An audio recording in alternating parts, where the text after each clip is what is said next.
Hello everyone, Monty here, and today I'm going to talk about intermittent fasting. So I got the idea to talk about intermittent fasting because I started doing it again. So like I always tell you, we always have to shake it up and try something different, and I just can't shake this last 10 pounds.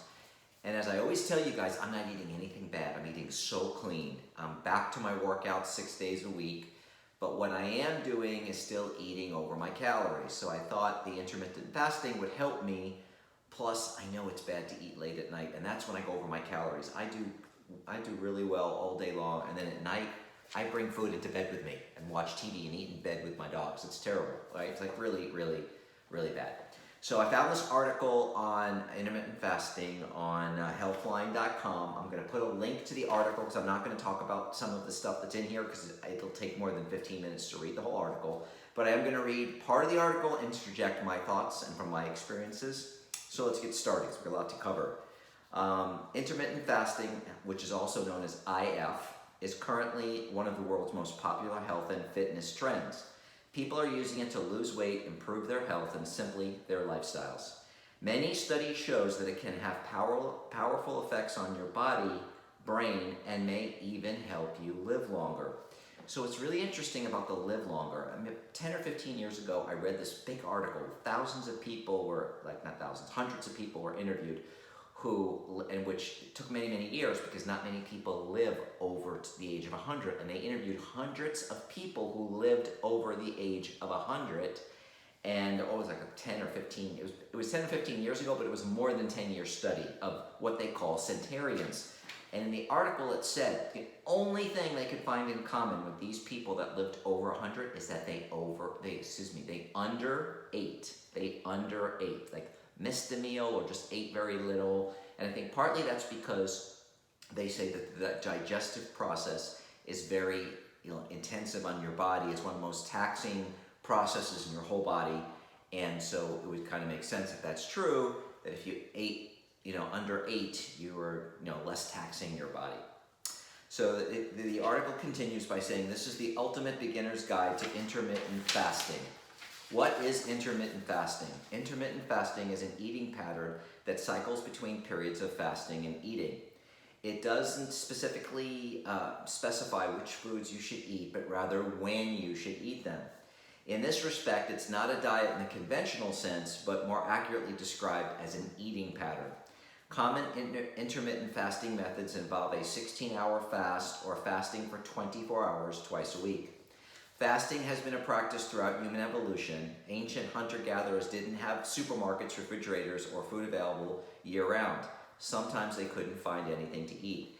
As a result, humans evolved to be able to function without food for extended periods of time. In fact, fasting from time to time is more natural than always eating 3 to 4 meals per day. Fasting is also done for religious, spiritual reasons, including Islam, Christianity, Judaism, and Buddhism. So I do the 16-8 method. We're going to talk about that. And I think the most important thing is they're saying is that it's not just because you're not eating for that 16 hours doesn't mean you can eat whatever you want during the time that you eat. And they also call the time that you eat feed, which I think is kind of funny. Intermittent fasting methods. There are several different ways of doing intermittent fasting, all of which involve splitting the day or week into eating and fasting periods. These are the most popular. First one is one that I do, that I know most of my friends do. It's 16-8, also called Lean Gains Protocol. It involves skipping breakfast and restricting your daily eating period to 8 hours, such as 1 p.m. to 9 p.m., and then you fast for 16 hours in between. So me and my friends, what we do is, and they taught me this, is I start eating at noon, because if I'm working and I'm going out with people for lunch, noon makes more sense, right, my lunch hour. So I eat from noon to 8, and I stop eating at 8. And for me, being a late night eater, and that's my biggest problem, I need something to tell my brain, stop eating, because you're doing intermittent fasting. I always talk about the Tony Robbins leverage technique and talking to yourself. Like last night, I wanted to eat last night so bad. I was in bed where I always eat, and I bring something in bed with me, and I'm like, no, Monty, you're doing intermittent fasting. You can't drink water, drink water, drink water. You can drink water and black coffee, right? I've always drank black coffee since I started really watching my weight like 25 years ago because the creamer and the sugar add so much, calories, and I don't eat sugar or artificial sweetener, so I drink it black because I don't want the extra calories of even almond milk or cashew milk, which is lower than regular milk, but I just don't want the extra calories. Now the next method is called Eat Stop. This involves fasting for 24 hours once or twice a week. For example, by not eating from dinner one day until dinner the next day. That I think is really hard, especially me. I work out so much. There's no way I can go 24 hours without eating. I'm a volume eater. I love to eat. The 5-2 diet. With this method, you consume only 500 to 600 calories on 2 non-consecutive days of the week, but eat normally the other 5 days. I couldn't do that either. That would not work for me. By reducing your calorie intake, all of these methods should cause weight loss as long as you don't compromise, ding, ding, ding, don't compensate, by eating much more during the eating periods. This is the way Americans are, right? We're looking for the fast fix. We're looking to take a pill, take the shred pill, the burn pill, the this, that. Oh, you'll lose all this weight. Eat these pre-made meals for you on television or drink a shake. And, we think it's a quick fix. Well, it's not going to be. And also, just because you're not eating for 16 hours a day doesn't mean that you can eat whatever you want. It's still about calories in, calories burned. It's still eating clean, no sugar, no artificial sweeteners, a healthy exercise routine.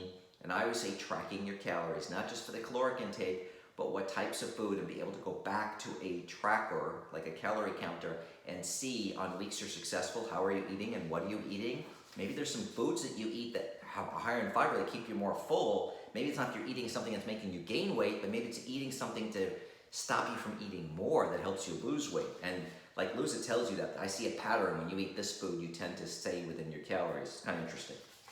The article continues. Most people find the 16-8 method the simplest, most sustainable, and easiest to stick to. How it affects your cells and hormones. When you fast, several things happen to your body on a cellular level and molecular level. For example, your body adjusts hormone levels to make stored body fat more accessible. I talked about how you create fat in one of my chats and how you burn it and all of that. So you may want to go back and listen to that. Your cells also initiate important repair processes and change the expression of genes. Here are some changes that occur in your body when you fast. HGH, human growth hormone, the levels of growth hormone skyrocket, increasing as much as 5-fold. Well, for me, work it out, I love hearing that. This has benefits for fat loss and muscle gain, to name a few. Insulin sensitivity improves. The levels of insulin drop dramatically. Lower insulin levels make stored body fat more accessible, because you want to burn that stored body fat. Cellular repair. When fasted, your cells initiate cellular repair processes. This includes autophagy, where cells digest and remove old dysfunctional proteins that build up inside the cells. Gene expression. There are changes in the function of genes. These changes in hormone levels, cell function, and gene expression are responsible for health benefits of intermittent fasting. A very powerful weight loss tool. Weight loss is the most common reason for people to do intermittent fasting. It makes you eat fewer meals. Intermittent fasting can lead, ultimate word here, can lead to losing weight. Additionally, intermittent fasting changes hormone levels to facilitate weight loss. In addition to lowering insulin and increasing growth hormone levels, it increases the release of fat-burning hormone, norepinephrine, or noradrenaline. Because of these changes in hormones, short-term fasting may increase your metabolic rate by 3.5% to 14%.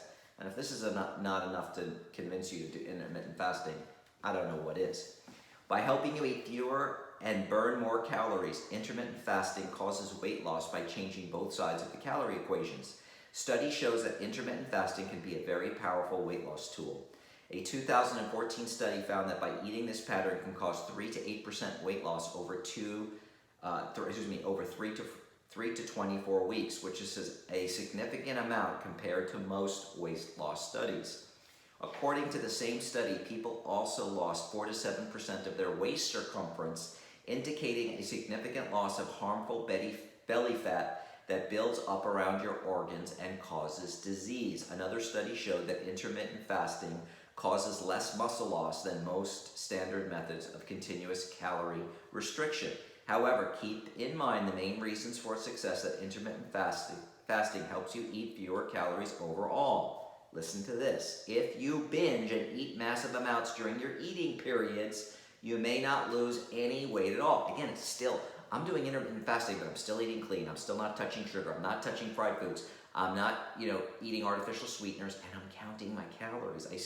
What I find intermittent fasting helps me stay within my calories, because that's my biggest problem, is staying within my calories these last 6-8 months where I can't lose. It was 10 pounds. I weighed myself today. It was it's up to 13, so I'm glad I started the intermittent fasting. I got 13 pounds to lose.